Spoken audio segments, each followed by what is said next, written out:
I've been reading a book on manifesting, been reading a lot about manifesting over the last, year and a half or so.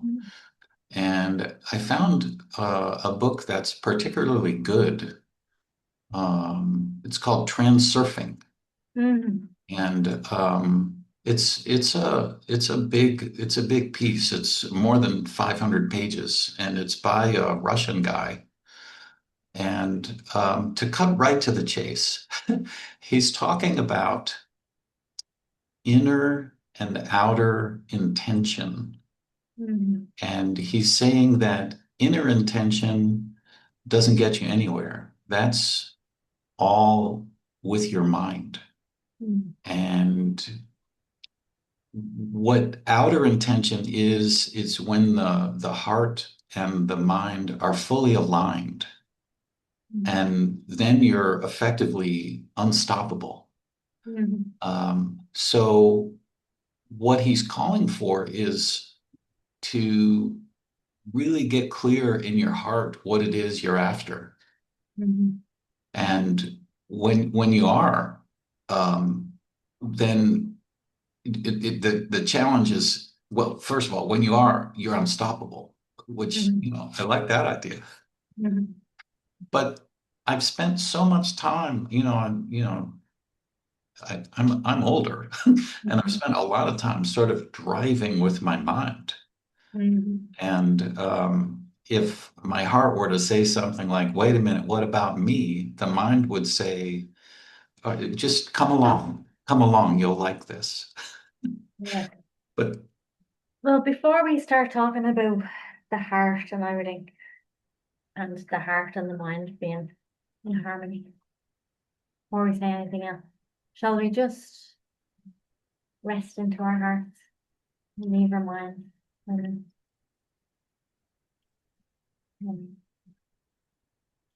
so we can just have the intention to just leave aside our thoughts, even like just for a moment, with anything, what this meeting is for, like what we're going to talk about, anything. And also, like I said, I'm tired, so a little moment of rest. Really good. And just tune into our heart.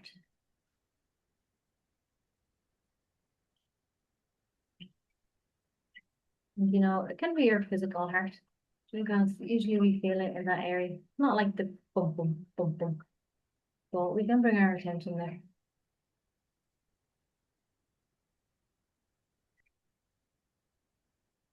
But then, that's like a very focused intention. So then if we then relax, it kind of allows the attention to come to more like the maybe energetic or spiritual part.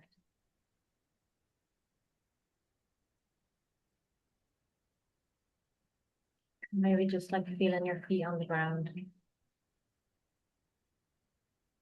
And just noticing if you're holding on to anything. Ideas or energies.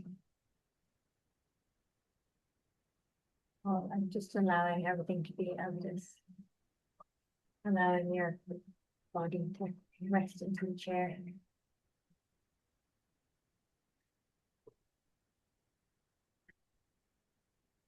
And inviting all of you to be fully present here and now.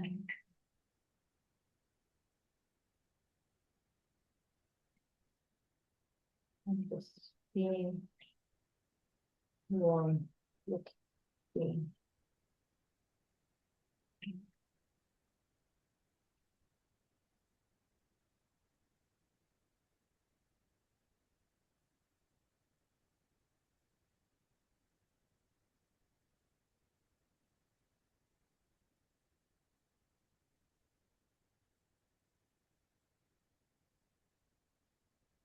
Maybe inviting spirit in whatever way, spirit, whatever words, or just, it doesn't have to have words. we're just inviting the divine factor, Holy Spirit, wisdom, inviting that presence to be here and to guide our hearts in our conversation.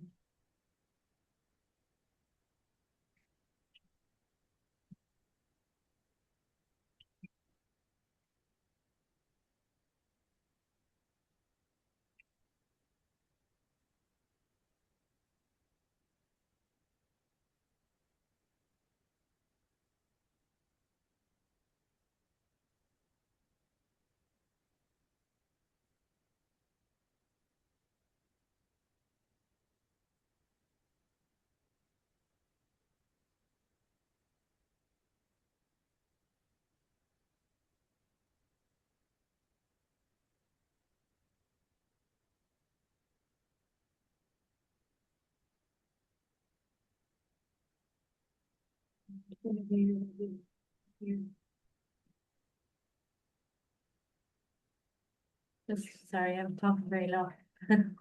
I just said whenever you're ready, I'm here. I'm here for you.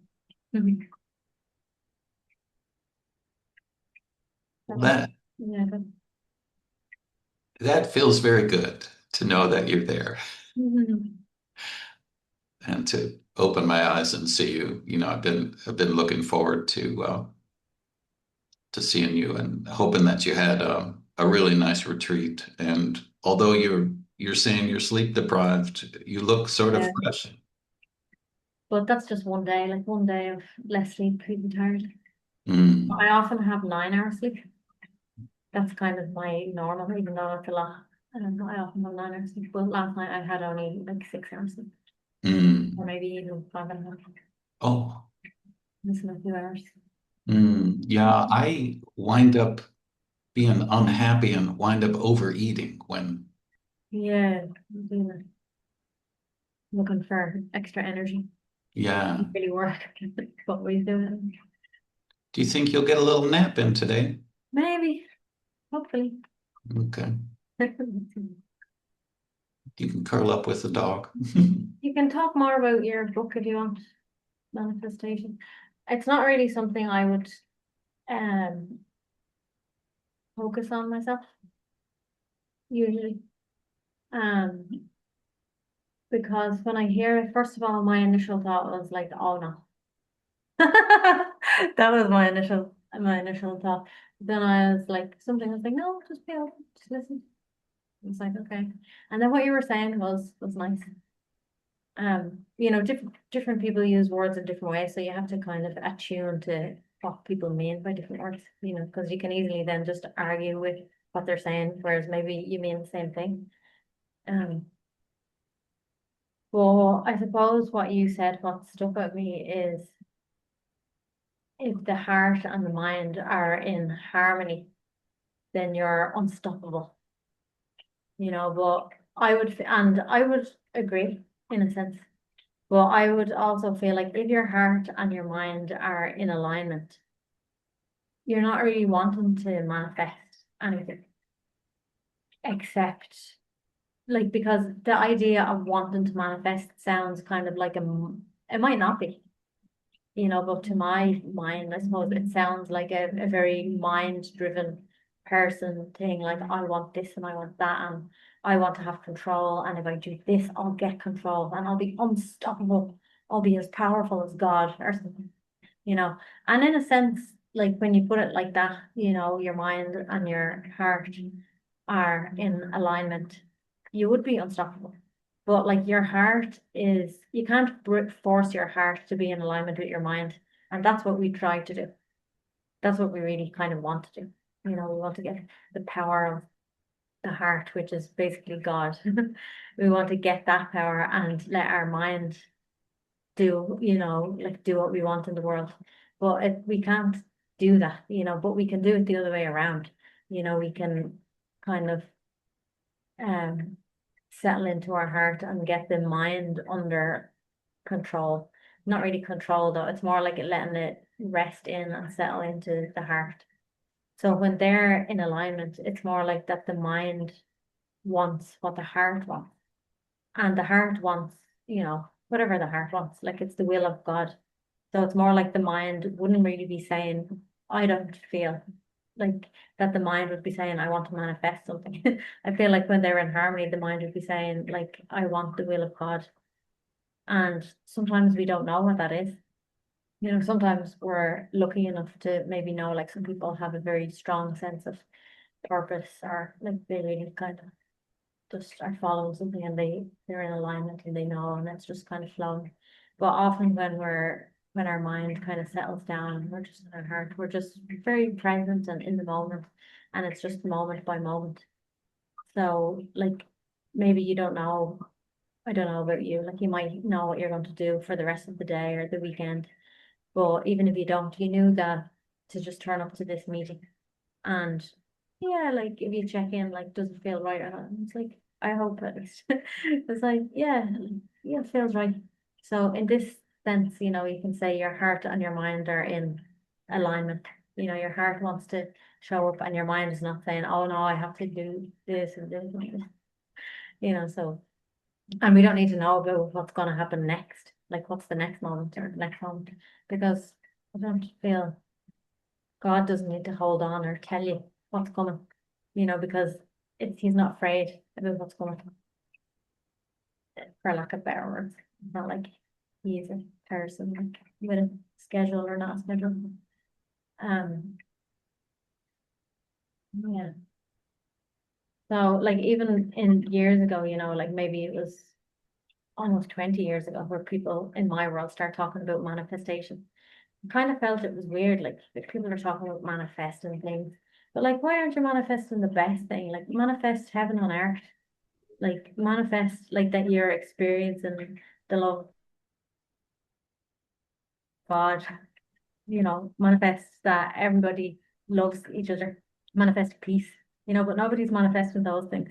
Why aren't we manifesting those things? We're still manifesting like Porsches or whatever, fancy car, a job, like a meager amount of money. I want to manifest, like we think small, like I want to manifest this amount of money. Why, if you're going to even if you're going to manifest money, manifest if you really believe it, like manifest all the money in the world. If you really believe, because we're kind of like we don't really. It's like we want to believe. I do feel like there's definitely truth in it. It'd be interesting, whatever he says. I don't know. He says if you're drawn to it, there's probably something. I'm sure there is something good in it. So I don't want to be like slating. Well, it's just I haven't been. Um, I've never come across something in alignment with the voice of spirit, really, that talks about manifestation. Apart from like there is like some quotes that you can get from the Bible, that says I can't I'd have to look it up, but like, like Jesus says, if you pray for something and you believe you can have it, you can. Like so, and there's more than one. Like so, and it's not like I don't believe it, I do believe it, I just don't think it's how people take it, because we take it with our mind. So I don't think it's something that we can really understand and utilize according to our egos. Yeah, I mean, clearly what the heart wants is this peaceful sense of ease, which is there a lot. Mhm. Um, and yet, the mind still seems to keep driving for something. Mm. And yeah, I mean, the effort lately has been to sort of, kind of shape that into a box so that can just that this striving for something can have its place in the day, and then that peaceful sense of ease can come right back. Mhm. That there's the hope that the peaceful sense of ease could be there all day. Mm. Like, is that striving, um, a sense of if I strive for this particular thing, then I'll be able to be at rest. Or if I get this, or if life looks like this certain way, then I'll be able to properly rest. Is that ideal there? Or what's the striving about doing? It's a really, really old pattern, it goes, I think, to identity and, Mhm. being a man in this society and being a dad and wanting to be a provider. And, the truth is, it's not specifically necessary. It's like the the need isn't there like it once was, and yet the drive still is. Mhm. Yeah. And it's clearly mental, and yet it's effectively never gone away, which is like, okay, we better take a look at that. Yeah, that's what I was gonna say. Does it matter? You know, I mean, because you're the only one can say if it matters or not. Because sometimes we have an idea maybe that everything should go away. Maybe everything shouldn't go away. So it's like if it's bothering you, then of course it's good to look because I think that I don't feel like that's what God wants for us. Mm. Like God wants just peace and joy and flow, freedom, you know. But like if we're efforting, because that's like if I hear the word striving, I feel like it's a kind of like an efforting and it's a stress, it's a type of stress. Um, yeah. So is there something that wants to let go of that or not? There is, and since we've been talking, Mm, in this context over the last several meetings, is this our third? I think yeah. feels like our third.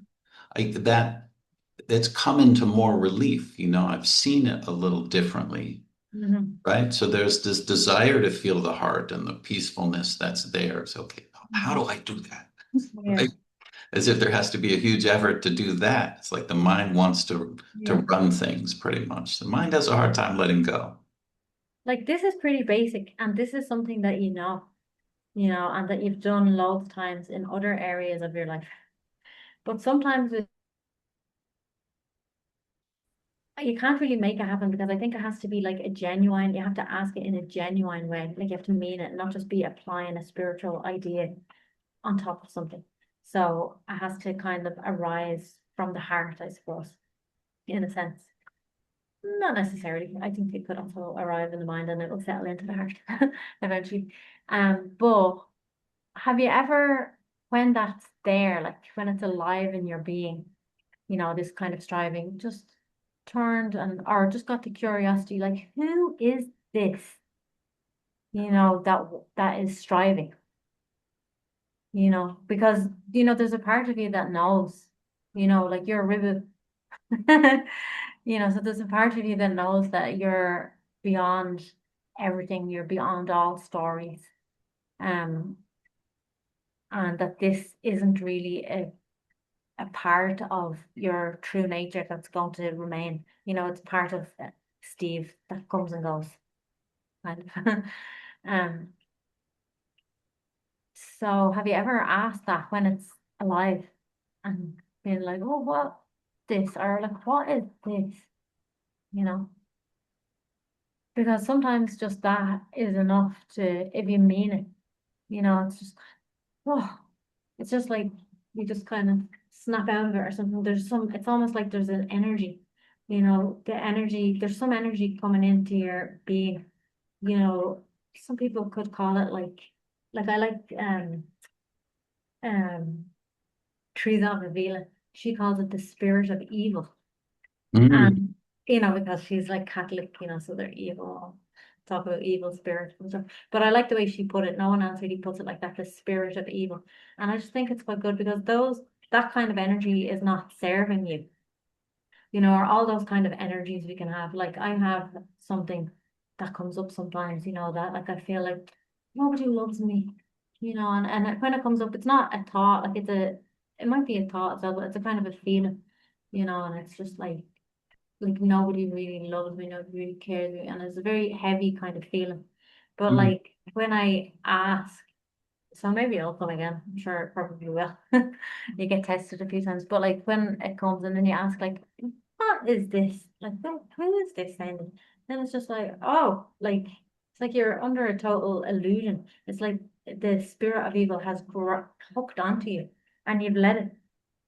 because we can even use spiritual ideas to nurture it in a weird way.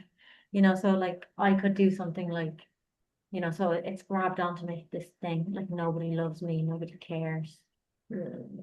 This kind of energy. So it's Mhm. hooked onto me somewhere, like, and I can use a spiritual idea in the sense of even like, oh, I need to look at this, I need to examine it. But it's really kind of giving it energy, and you can kind of give energy, like I need to get to the bottom of this.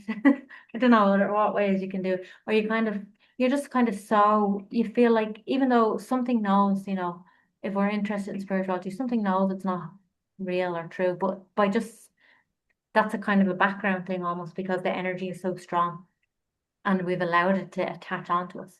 So we need to do something to unattach it. And you can't really say what you can do because, like I said, you can actually use spiritual ideas to keep it alive as well. So I don't know if that would keep. I don't think saying who is this that's saying that. I don't think that spiritual idea could keep it there. Not saying who and then giving loads of answers from the mind, but just saying who and then allowing some kind of process to happen. It seems like, at least when I did it like just the other day.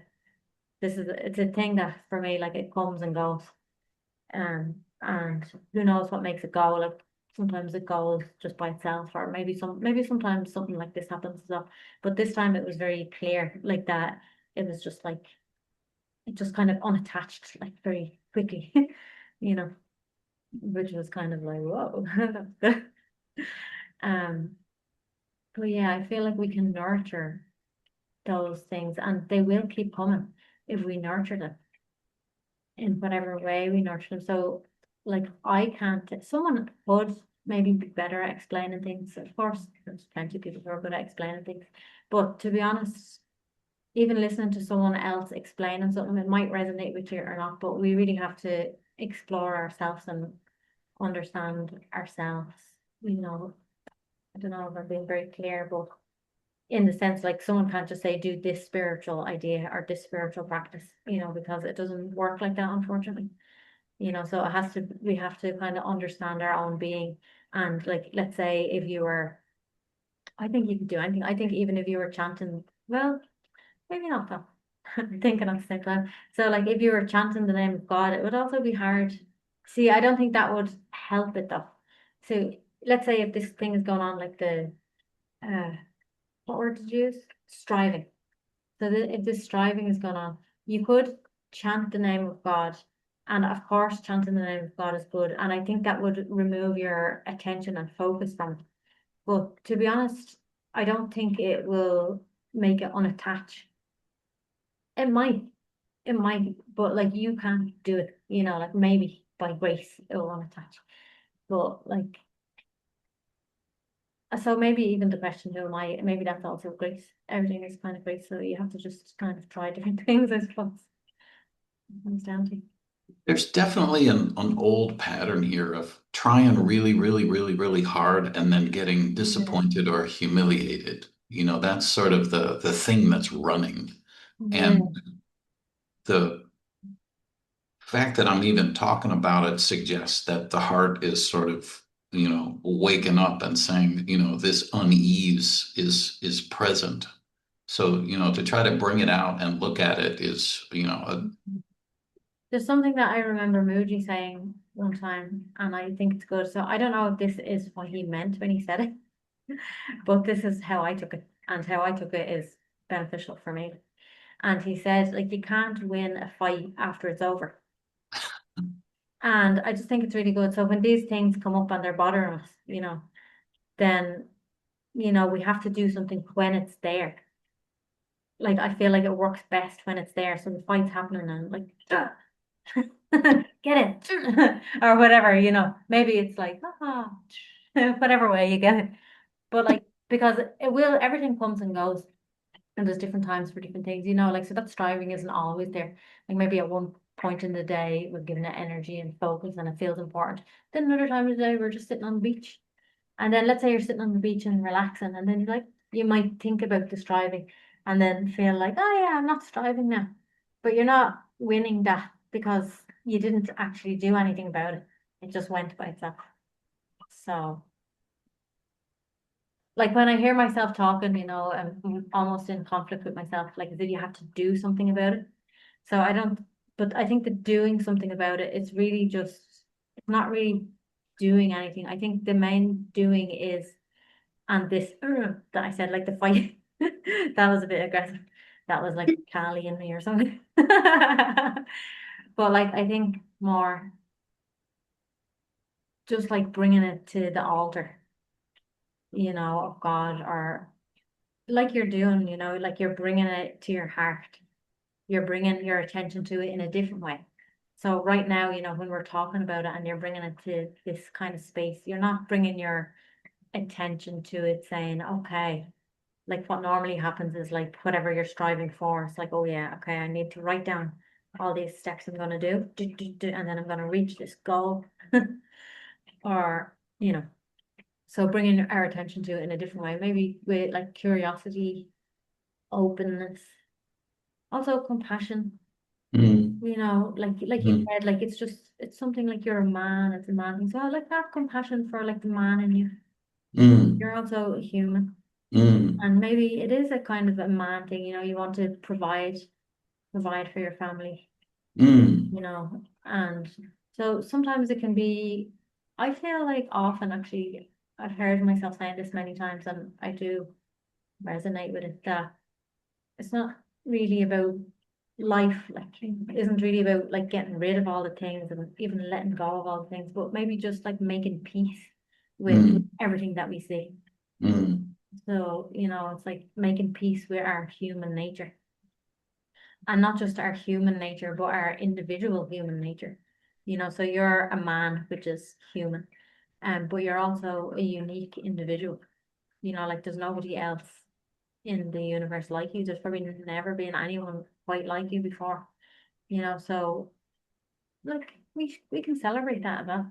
And I don't think you have to be very egoic to celebrate that.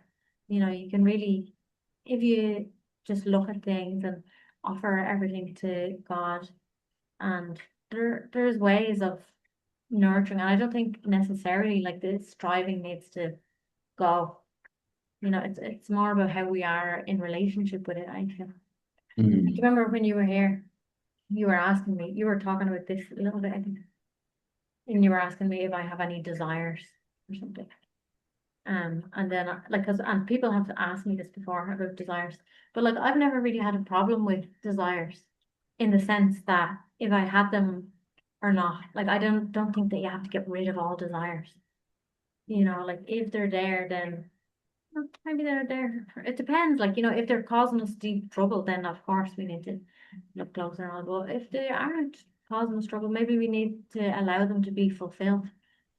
Or there's no one answer really for everything. Like sometimes it's in the letting go of desires that they get fulfilled mm, as well. Like maybe we've had these desires our whole life and then we do a lot of spiritual practice, or something big happens in our life, something changes, then the desires just leave, and then maybe a year or two later it just starts getting given to us, whatever it was that we desired.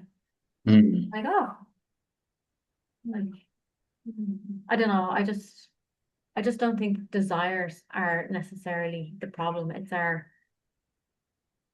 desires or anything else. It's how we interact with the things in our being, and our I feel, well, this is really for me, so maybe I'm the only one like this. But like I feel like my job is to make peace with everything in my being. So whether that's, you know, unpeace, like I feel totally anxious, let's say, then like I have to make peace with that. That's a little bit different. A little bit different because you probably like to make if it was a big problem, you could make peace with it and maybe it would stay there or something. But usually anxiety is a kind of fear or something, so it wouldn't stay. It's not great. It's a bit of a family pattern, I wonder. Somehow Mm. it strikes me as you mentioned part about being unique, which of course Yeah. is true. And I began to think about, oh, well, I mean, I've got my own unique family background, which no one else has in exactly the same way. Yeah. There was a fair amount of, although it wasn't actually true, there was a struggle for survival. I mean, Yeah. we were never hungry, Yeah.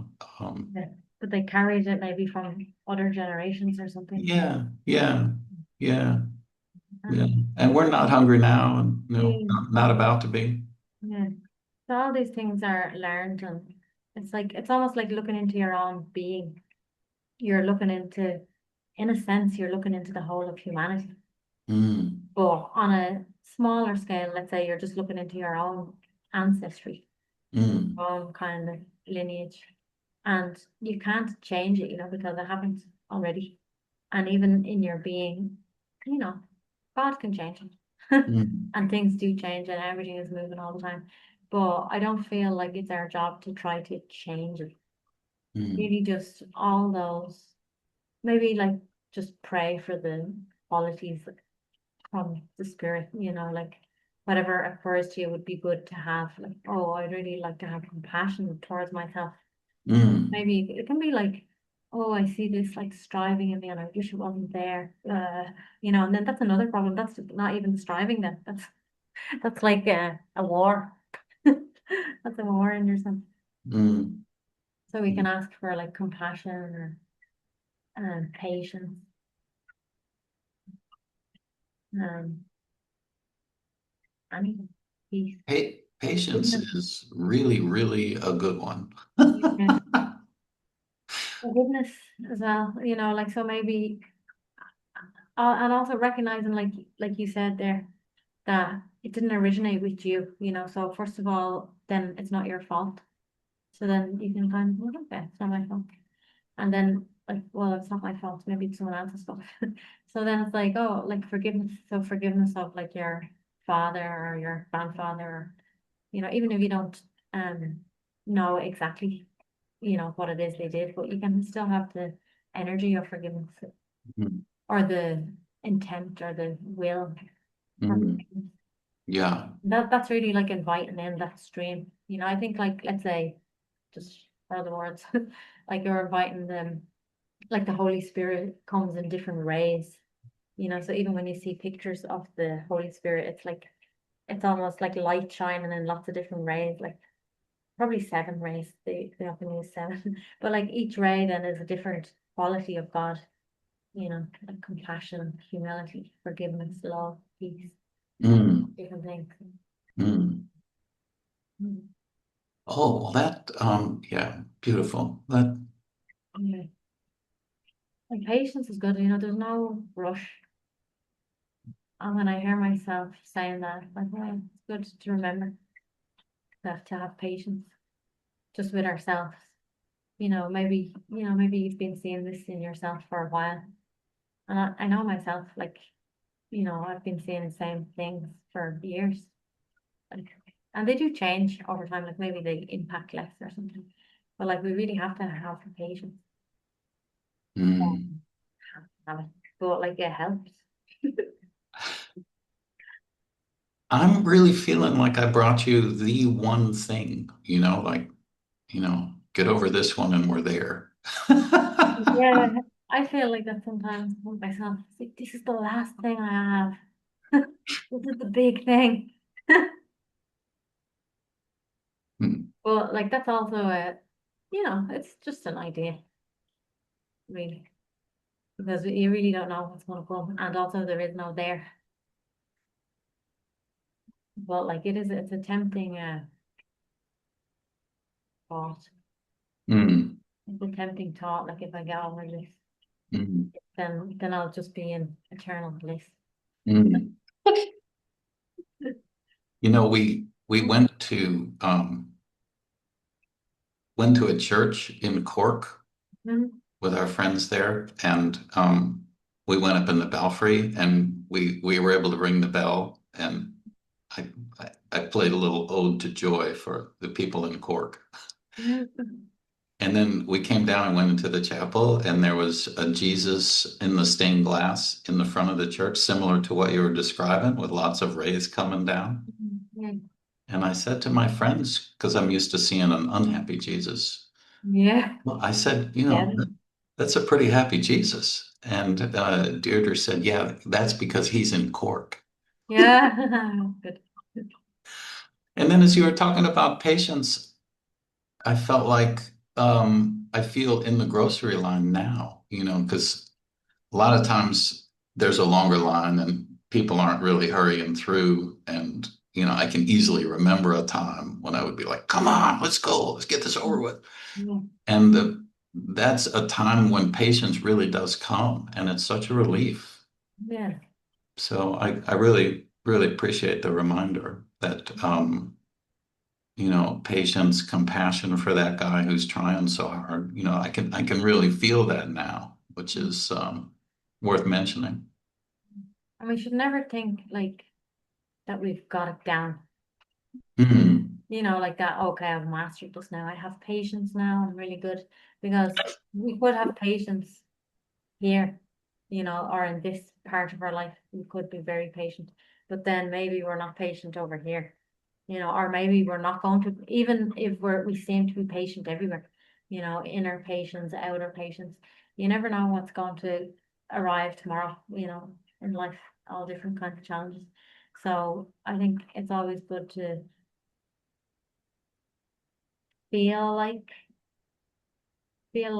just continue practicing patience. I think there's always a space to be more patient, whatever it is.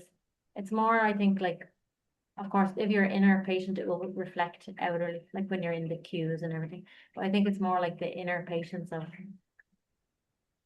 just wanting things to be different, or wanting uh even wanting things to be different, I suppose. Wanting That's eternal bliss. yeah, exactly. And that's that's why I felt I had brought you, the one thing, because it really is this. It's let me use the word manifestation. It's a Mhm. manifestation of this wanting kind of Yeah. condensed in a nice little ball. Like, okay, here it Yeah. is. Yeah, and then like I mean that book could be good and there could be loads of stuff in it that's useful. But like it also could be like, a little feeding thing for your striving. It's like, yeah, you look at this. Like you can manifest whatever you want. Right, right. Don't listen to them. Don't listen to the ones to like let it go and have patience and compassion, let it dissolve. No, no, no. You're powerful. You have the power of God in you, you know. But I'm not saying one or the other really, because of course sometimes it's good to follow the manifesting thing as well. Perhaps, like we only know what's right for us. We can only know we can't really tell. Like I can't tell you if it's right to follow it or not. You Well, can sense yourself, I think. yeah, I mean, what is right, and this feels really true, is, baby steps, Mm. Yeah. um, longer time horizon. Like maybe this does take 5 years, letting go of it entirely and then Yeah. relaxing and just all of a sudden finding that it's there because it was inevitable, whatever this long-term outcome was. Yeah. And Um, also reminds me of the story of, like when Jesus was in the desert for 40 days and then like the devil comes and tempts him and he says, like I'll give you the whole world or the whole universe, like you will be the king of all of it. I don't know. Hey, whenever this feeling comes on your side, when you're like, oh, nobody likes me or whatever it is, Yeah. Mhm. that I need you to think of me at least for a half a second, Yeah. because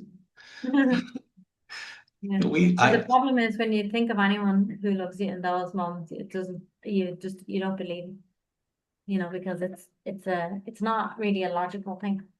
These things, they're kind of, I don't know, they're not logical.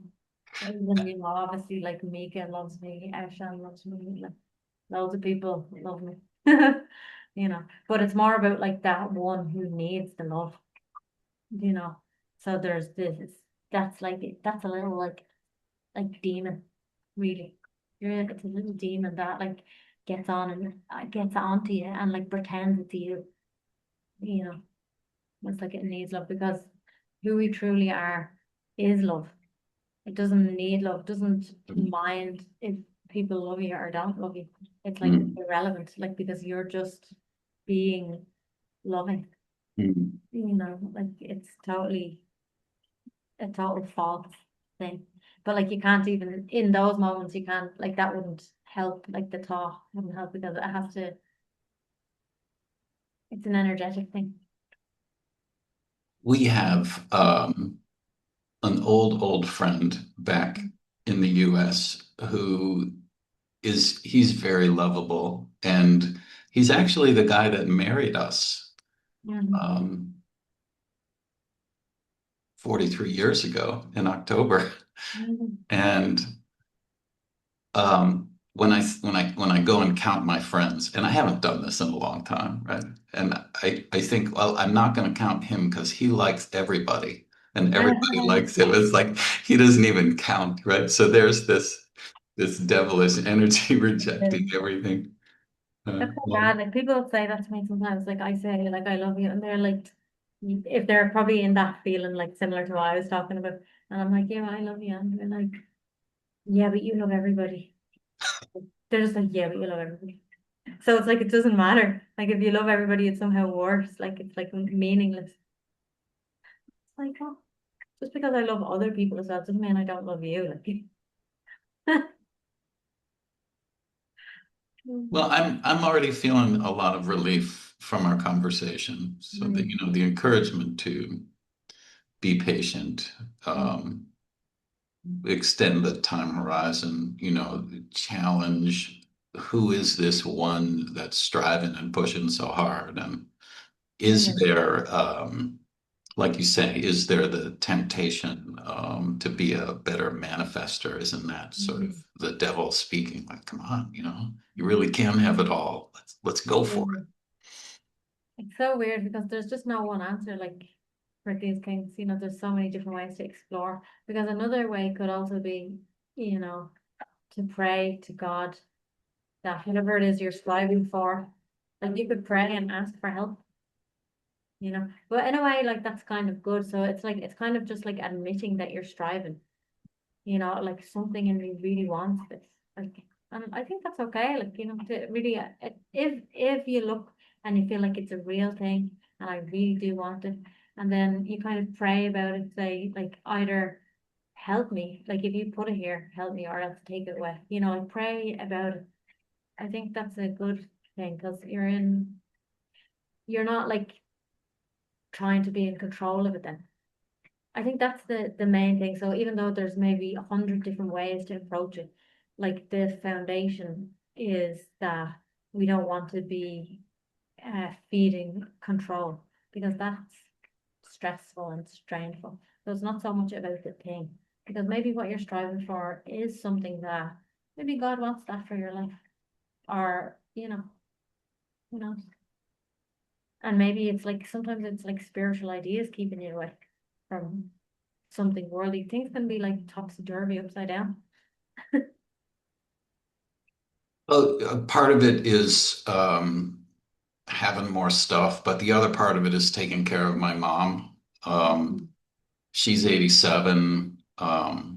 She may at some point need financial help, so I always include what I'm striving for as well. I'm going to be able to take care of mom. The truth is, my brother-in-law can reach into his pocket and pull out everything needed to take care of mom, like no problem. Yeah. So, mom is taken care of, and that's, full stop, the end, always true. Um, so it is, again, it goes back to stories, stories, identity, striving. But it feels, as I think about it now, and what you're reinforcing is listen to your heart about what really is true. And the challenge has been whether the mind is putting into my heart what it wants to be true or what really is true in there. And it's, the listening has been a bit of a challenge because there's a little bit of noise going on. Mm. Like just keep bringing it back to God all the time. And if there's noise, we can't make the noise stop, but there's so many different ways of bringing it back to God. So one way is like, yeah, to be quiet and listening to the heart, but that can be hard sometimes. Like if it's noisy and just the body's feeling stressed or like it can be difficult. So then like just talking to God, in a like as if you were talking to a person.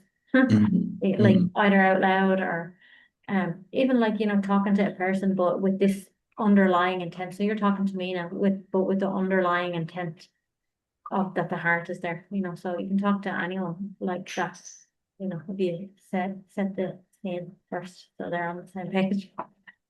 Um or you can write in your journal and just kind of write from your heart or um yeah, like just outright pray mm, anyway, in whatever way it comes.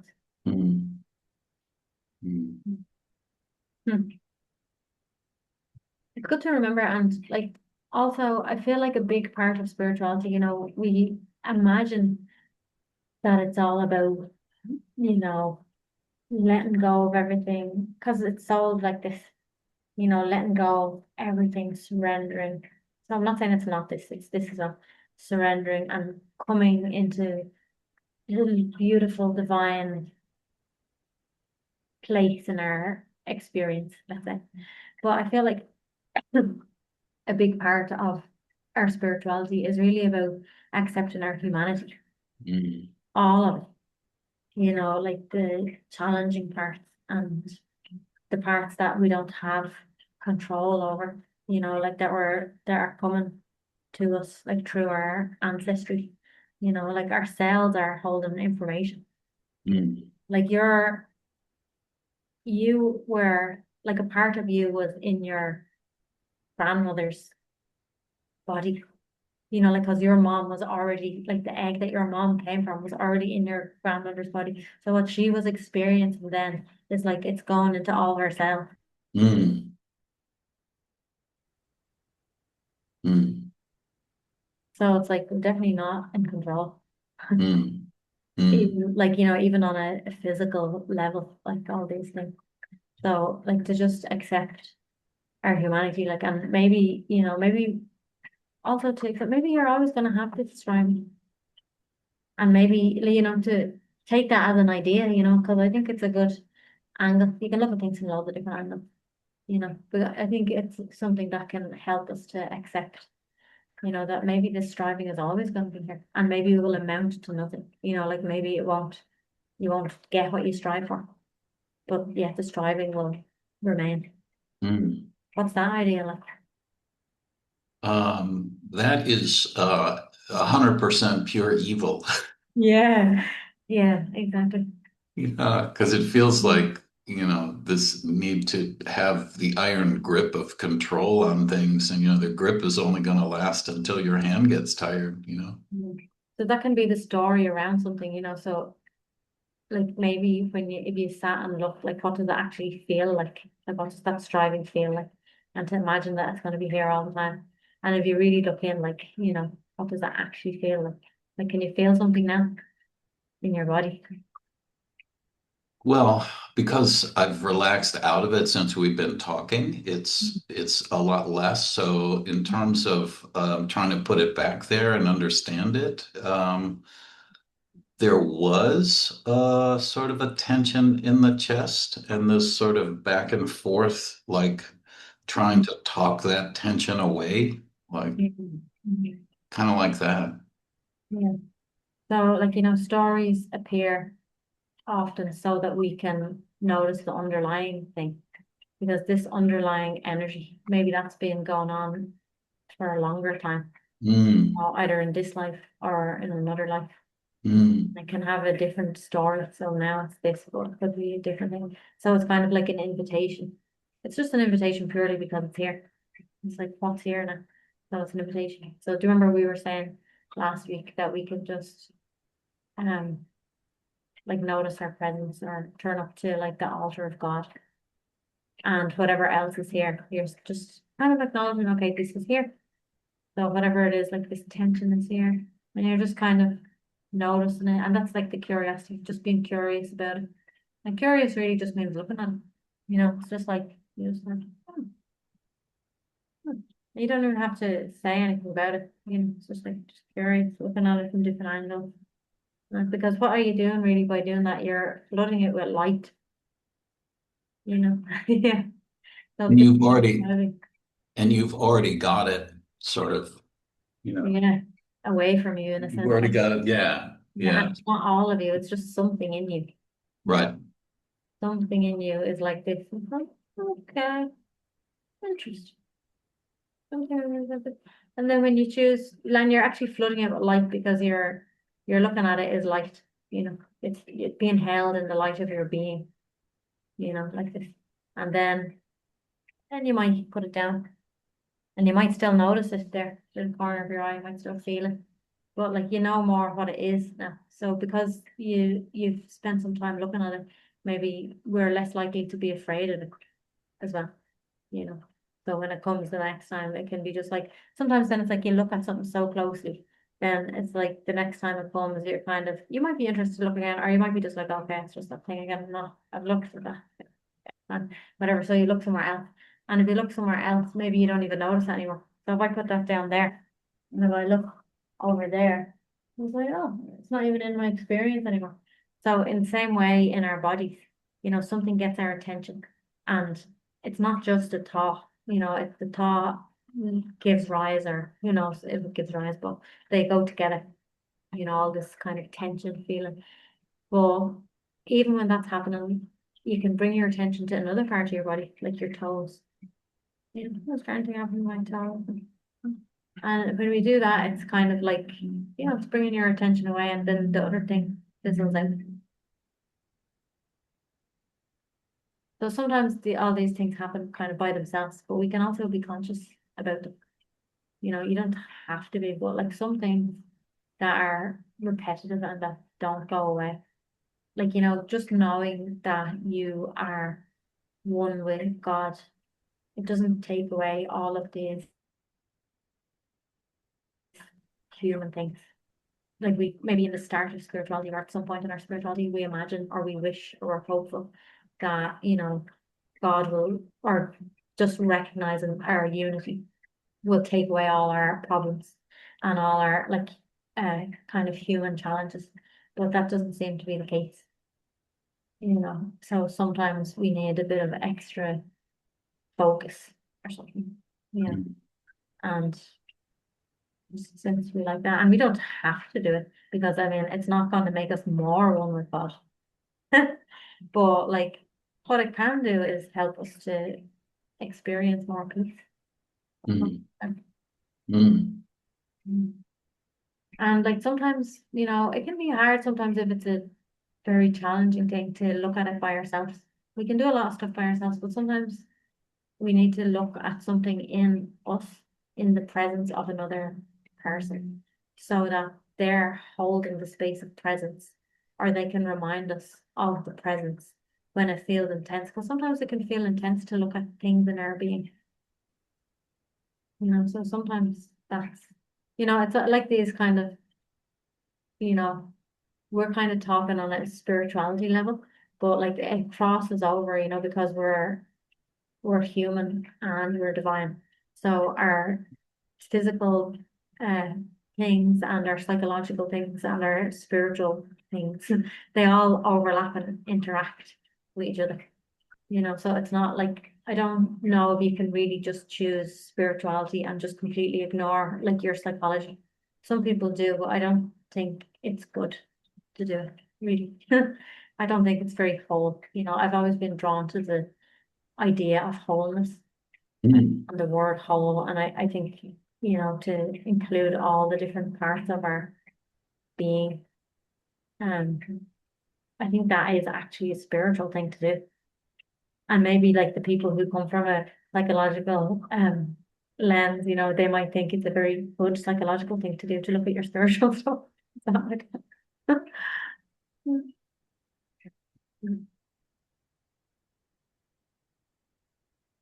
Tell me about how your retreat was.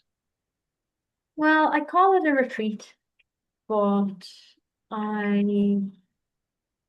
and I am retreating from my normal life, but I'm not joining anything. It's just like self-guided retreating, So I just go there to this beautiful nature place. It's pity you didn't have more time when you were here to go. There's someone outside Mm. your window. I'm like, oh, I thought they were outside my window first, and I'm on the third floor, so that's pretty scary.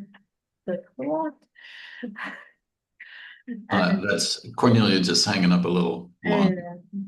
Uh, uh, so yeah, it was nice. Just time in nature. Nice time to sit quiet. Just didn't have to talk to anybody. No responsibility. Mm. Good.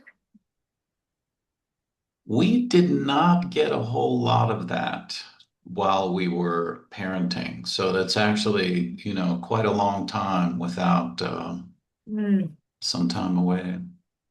Yeah, you have to make time. So I've been doing it now for like 4 or 5 years. Good. And maybe as Eshan gets older, I'll go away for a bit longer. Well, he's still not ready to let me go for a week. I Mika, mean, I could go. Mika had help from your mom, and he did a bunch himself, and like that, Talk to me. to keep track of Ishan while you were away, because 50% of his parents were out of touch for a few days.